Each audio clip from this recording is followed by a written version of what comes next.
I'm in the SRAM print shop, and today I'm going to show you how you can make your own printing press at home. So, back in the 1800s, they didn't have modern digital printers like we have today, and so what they'd use would be what we call a printing press.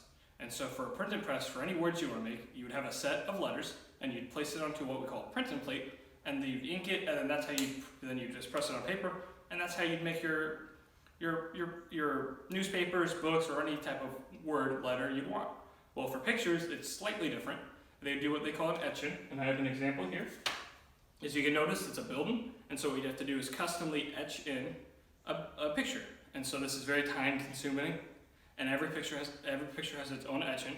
And so you carve it in, and now you can have any black and white picture, put ink on it, and you press it down.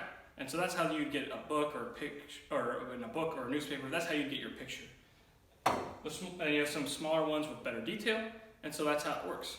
And so for an etching plate, you can make one at home using only styrofoam, a sponge, construction paper, and markers. So what you want to do is take your paper plate, and you want to completely make it flat, so ripping off any type of edges or any type that isn't flat. And then you're going to take any type of carbon tool, pen works really well, or a pencil, and you're going to carve whatever image you want onto it. And you kind of want to make it a little harder, so you want to kind of make sure you get really into the etching. And then what's different is that instead of just black and white, we have colored now.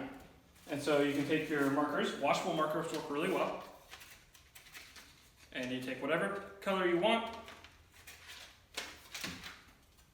And then you're just going to kind of draw in what you want. So if you want to draw it in.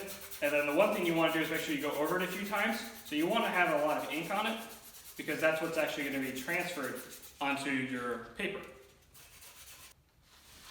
And so once you have your colors, you're going to take your sponge, and then you want it to be just slightly damp. You don't want to be too wet. You just want to have a little bit of moisture on it. And this is why you want to use construction paper. You can try with normal paper, but when it gets wet, it gets a little difficult. But with construction paper, you can slightly wet it. So I'm going to take my sponge, and I'm going to slightly wet the paper.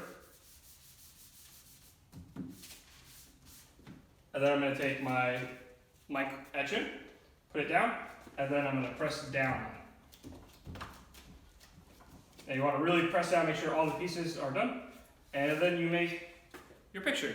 And if I take my water, wipe down more of the paper, when you have to do another one, you're going to have to redo your coloring real quick. I can press down again, and I can just make copy after copy after copy. I just have to re-ink this press. Just like that.